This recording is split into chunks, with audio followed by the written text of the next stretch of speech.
Yes, sir. Professor Friedman, would you assess the future of freedom and equality based on the consideration that the Equal Opportunity Employment Commission is enforcing an affirmative action program? Well, I don't believe the so-called affirmative action programs are programs in the direction of either equality or freedom. I think they are programs in the direction of more governmental intervention into our private affairs. I believe that people ought to have equal opportunities to enjoy and use their resources, including the equal opportunities to make such deals of employment contracts with one another as seem appropriate to themselves. I do not believe that it is desirable that we move in the direction of having a government bureaucrat decide whether A may hire B or not, whoever A and B are. Thank you. And in consequence, I think programs of this kind are both reducing our freedom and reducing equality. And they will redound to the disadvantage of the very groups it's intended to help.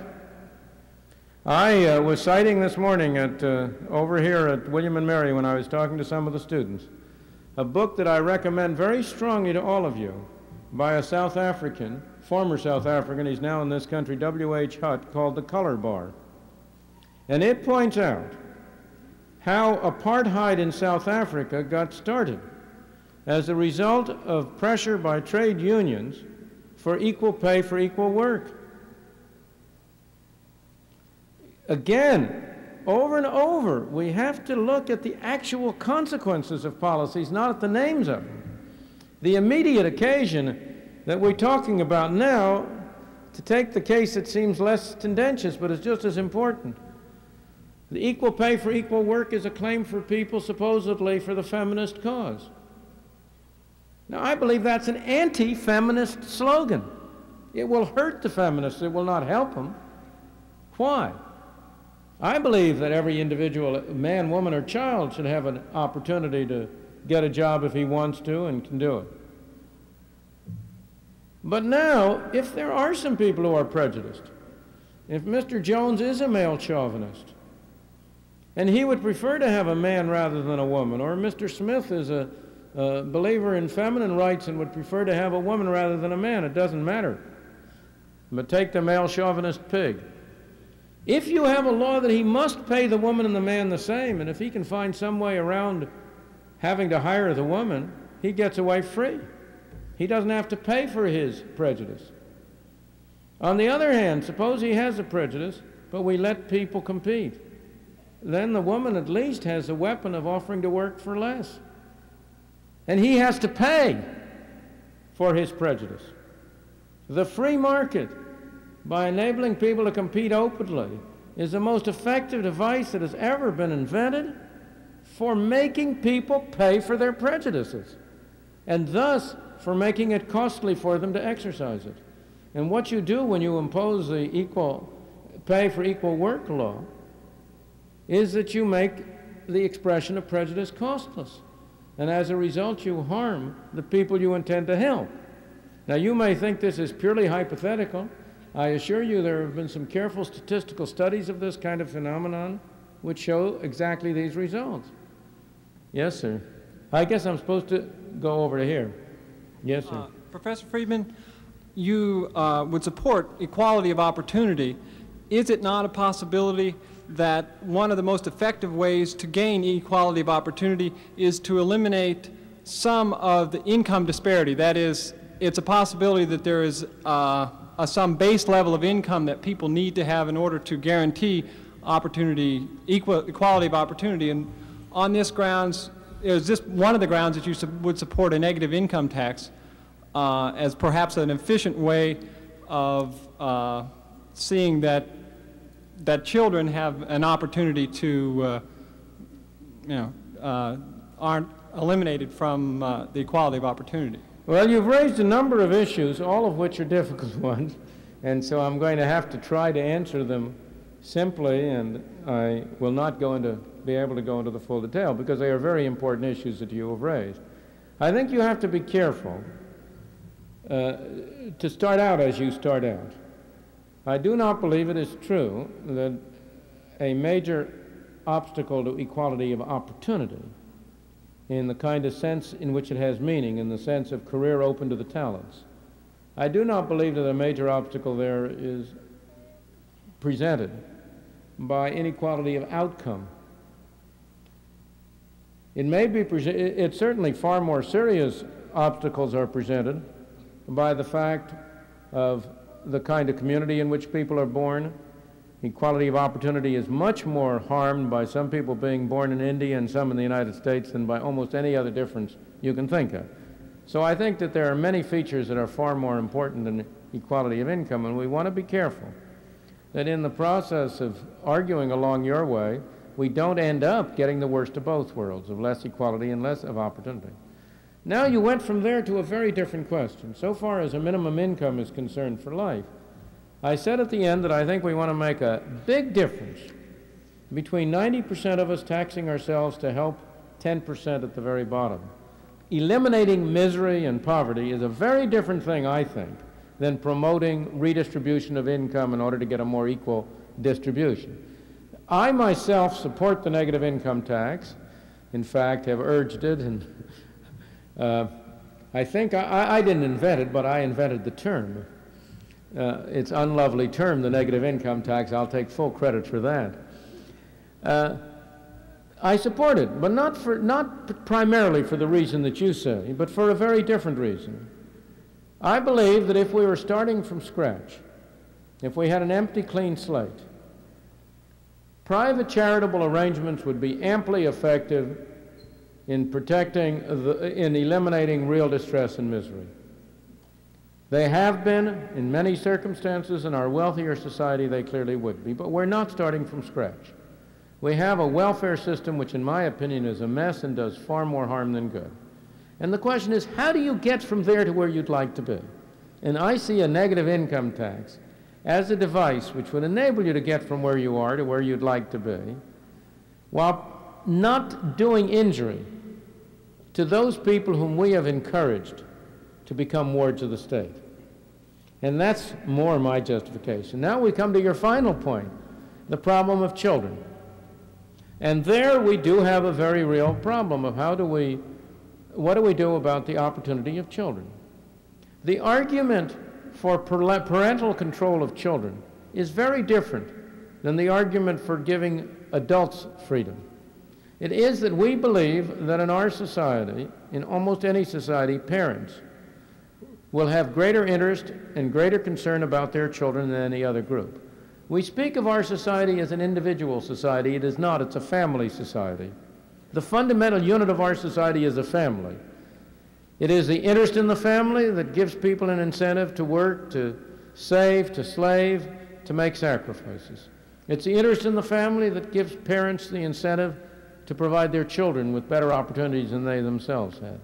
So that I believe that primary responsibility in the parent is essential if we're going to maintain a decent society. Indeed, I want to point out to you that every dogmatic proponent of equality has been in favor of destroying the family. If you look at the literature, the really dedicated egalitarians have all protested against the family. They want to get the children out of the home at an early age, put them into community nurseries, raise them all the same, and so on. Why? Because the family is the true cement of the society. It's the true unit. So, and yet, I agree that when it comes to it, we cannot avoid having to say, in the case of parents who neglect or mistreat or do not provide their children with some opportunity, we must retain as a final resort on the part of the state the right to step in as surrogate parents. Now, I think that we should not defend that in terms of equality, but we should defend that much more in Thomas Jefferson terms, in terms of the right to life, liberty, and the pursuit of happiness of every individual. Thank you. Yes, sir. Dr. Friedman. I have two short questions. National Review. I hope they permit short answers. Last week's National Review ran an article on the income tax rates in the United States in which they said that the top 50% of the taxpayers in the U.S. are paying 92 or 93% of the total taxes. I'd like you to comment on that. And also, has anyone ever done a study as to the volume of and the effect of counterfeiting on the money supply? The second question I can answer very quickly, no. No way you can do it. The successful counterfeiter you're never going to catch. Of course, the biggest counterfeit of all is you and me, in our capacity as citizens, instructing our fellows down in Washington to turn that printing press. There's a real counterfeiting. And we have done studies of that, legal counterfeiting. But illegal counterfeiting, no. On the first question, there is no doubt that our current personal income tax is highly graduated, and that people with high incomes on the average contribute a lot larger fraction of total taxes than people with low incomes. No doubt. But those figures are extremely misleading because they understate the burden on upper income classes. Why? Because they deal with the money paid over to the government. But part of the cost of the tax system are the costs that people incur in order not to pay money to the taxpayers. We have thousands of high-paid accountants and lawyers who would be in different professions if it were not for the fact that there are the kinds of income taxes that there are now. There is no difficulty in knowing how to cut tax rates while letting the government have more revenue and letting people pay less. My favorite scheme, which hasn't got a chance of a snowball in the nether regions of being adopted, my favorite scheme is simply to leave the income tax law just where it is, but make the highest rate 25% instead of going up to the 70% it now goes up to. You won't, don't say that, because you will not bring the appropriate political pressure on your congressman to pass it. Now that simple change, why would that, you ask me, how can it be lowering rates will give more revenue? The answer is very simple. At a 25% top rate, it wouldn't pay people to spend the amount of money they now pay to get around paying taxes. Why pay 50 cents on a dollar for a tax shelter if it's only going to save you 25 cents in taxes? Over and above the revenue which the government gets, there is an enormous cost to taxpayers of compliance. By substituting a top rate of 25% for the present top rate, I can guarantee you that anybody who will sit down with me for 15 minutes with the numbers will be persuaded that the government would take in more revenue. No other change in the law, and yet there isn't a chance of passing it. Why? Because if you passed it, what would the congressman have to sell? What would tax lawyers and accountants have to sell? You may think that's a joke. It isn't. It's serious, and it's a real reason you won't get it done. Thank you. Yes, Professor. Would it be wise for the U.S. to reduce or eliminate its national debt, or better to keep it at a fixed percentage of the gross national product, on average varying the percentage temporarily during periods the economy needs to be stimulated or dampened? Well, you've asked two different questions. First place, we have been reducing sharply the ratio of the national debt to national income. The national debt is decidedly lower today than it was 40 years ago, 30 years ago. How has that been achieved? How can it be that every year we've run deficits and yet the national debt goes down as a percentage of income? Because we've been paying off the debt with funny money. We've been paying it off through inflation. And we've been inflating the income level while the funded national debt, we have been selling government securities and government bonds to people and making them pay for the privilege of lending to the government. I never tire of pointing out that the government savings bonds and government long-term bonds have been a snare and a delusion to anybody who has been foolish enough to buy them, that people buy them and get back in purchasing power less than what they originally paid for them, and to add insult to injury, have to pay taxes on the alleged interest that they receive. So that's what... That's how we've been paying off the national debt. Now, however, that's really misleading, because that's not what the national debt really is. That's the funded national debt that you're referring to. We also have an unfunded national debt. That is to say, the U.S. government, particularly under Social Security, but also under various other future promises, railroad retirement, civil service pensions and the like, has promised to make payments in the future to a far greater extent than the taxes which those same programs are now scheduled to yield. The unfunded debt of that kind now has a present value of something between $1.5 and $3 or $4 trillion. It's many times the size of the funded debt. Now, you ask the question, should we keep that at a constant fraction ratio of GNP? It doesn't really make too much difference, in my opinion.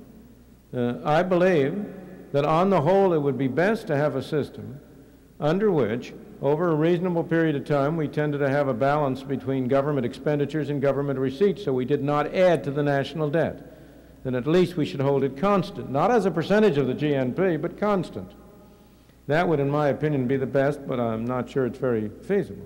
But then you said, except to manipulate it from time to time as a way of stimulating the economy. But that isn't a way of stimulating the economy. That, again, I can't get into that, but you are implicitly assuming something there which is very far from being acceptable. Yes, sir. Dr. Friedman, it's my view that equality of opportunity to a large extent depends upon freedom of the individual to do as he chooses within the confines of our law. And within the past 50 years or so, it seems as though the government is taking a larger role in our lives, regulating more and more, or if you will, taking on more and more the characteristics of a welfare state. And what I was wondering is, as people become more dependent upon the government for benefits, they tend to lose their freedom of choice. Assuming this trend will continue, what do you see in the future to protect the individual liberties of our people? Well, the greatest protection of the individual liberties of our people, fortunately, is the extraordinary ingenuity that they are able to display in getting around these regulations and controls. The fact is that the number of individual citizens is very much greater still than the number of bureaucrats trying to enforce these regulations. That the citizens have a stronger interest in avoiding the regulations than the bureaucrats have in enforcing them. And as long as that situation continues, we'll have a reasonable degree of freedom. Yes, sir. Dr. Friedman, relative to your monetarist theory, allegedly, John Kenneth Galbraith has said that yours is the best of all economic theories. One, because it can't be proven wrong, because it hasn't been tried. Can you elaborate on that, please? Well, I wish I could accept John Kenneth Galbraith's encomium. I hope it's true, but if it is, it isn't for the reasons he's giving. Of course it's been tried. There's a great confusion in this area. What we are asking a question is whether certain relationships that are asserted to hold do hold. The theory does not consist of a prescription for a particular course of action. What he is referring to is the prescription, which I have over and over again suggested, which is that government should conduct its monetary policy so as to produce a steady rate of growth in the quantity of money. That's a prescription. But it rests on a theory which has to do with the relationship between monetary quantities, monetary aggregates, total money supply, and other magnitudes. And that theory has certainly been tried over and over and over again.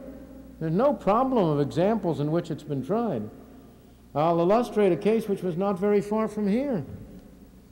In the Civil War, in the war between the states, as I guess you people here would refer to it, in the war between the states, the South, the Confederacy, financed the war primarily by printing money, and you had a very nice inflation running here, something like 4% a month, as a way of financing the war. At one point late in the war, the Northern armies overran the places where the printing presses were. And it took them about 3 weeks to move the printing presses to a new location. In the meantime, they couldn't print any more pieces of paper, and lo and behold, the inflation stopped. Well, now that's a pretty good trial of the theory, isn't it?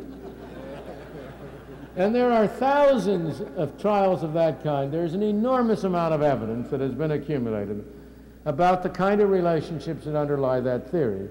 And so it simply is not valid to say that the theoretical relationships have not been tried. What is true is that the policy prescription has not been tried. Thank you. Yes, sir. Yes, Dr. Friedman, I'd like first to thank you for the opportunity to approach you. And I'll ask this question. Although I'm largely in favor of the free enterprise system, I'm rather troubled by the broadcast industry, particularly television. It's quite good at doing what free enterprise does so well. It pleases the masses. But it would seem to do so at the expense of creating a lot of, I think, generally undesirable social connotations.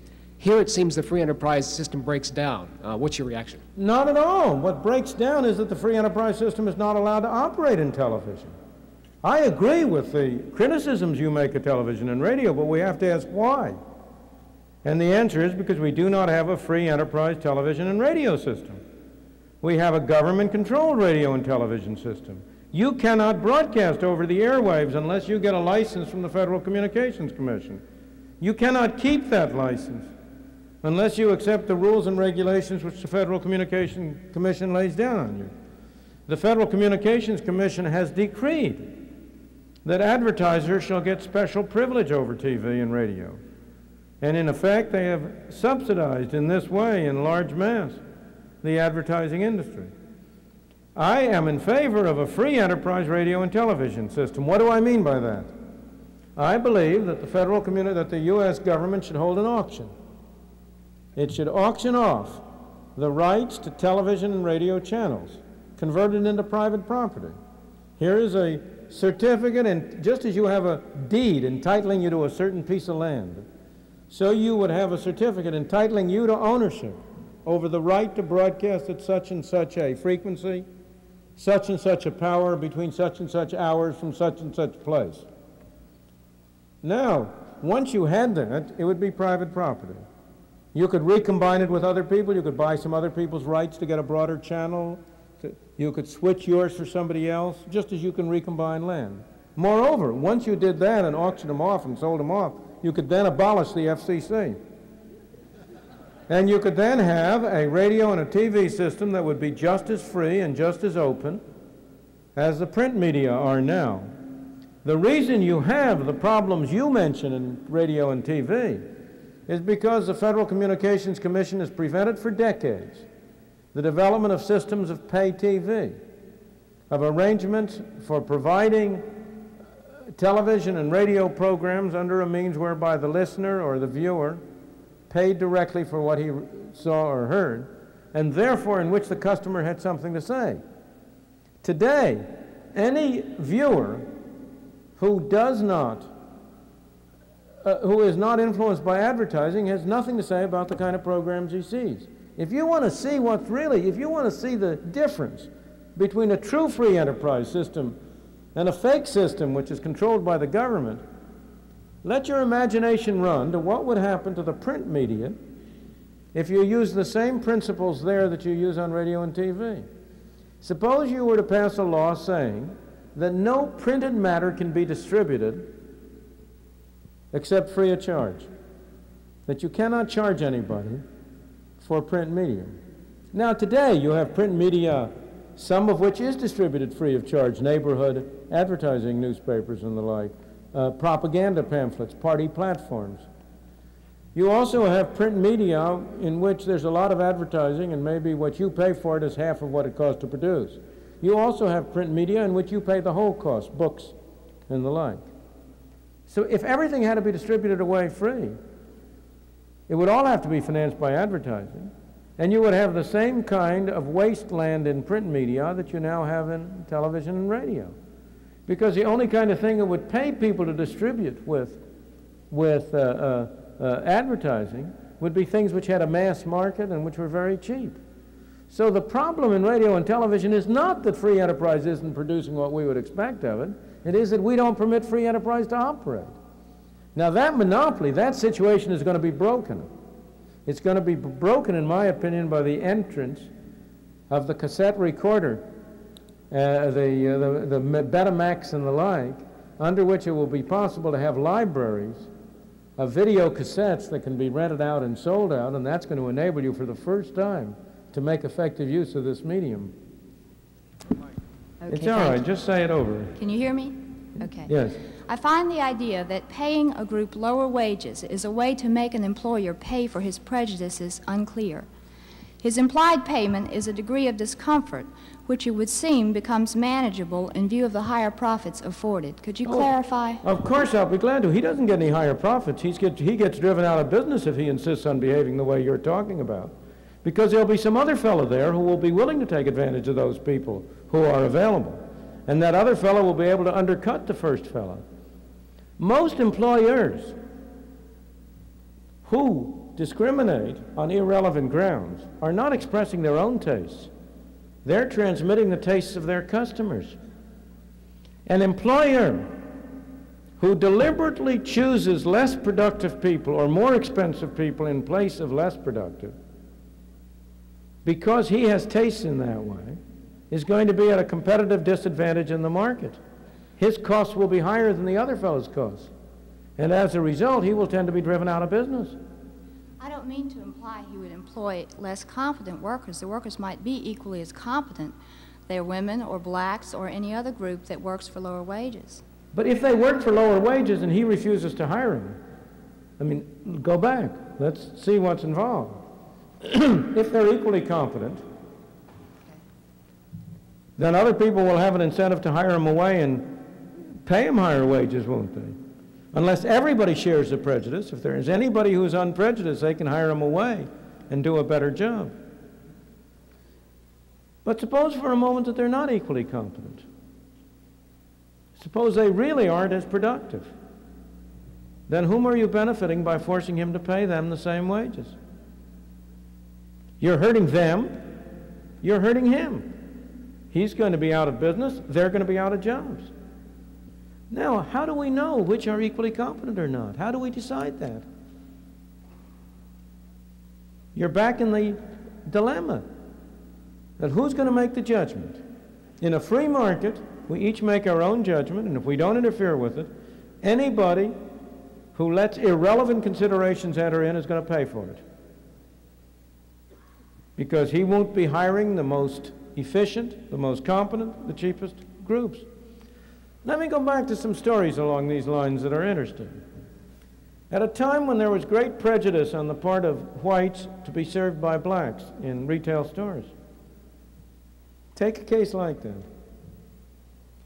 A storekeeper who insisted on hiring blacks would simply go out of business as customers would leave them.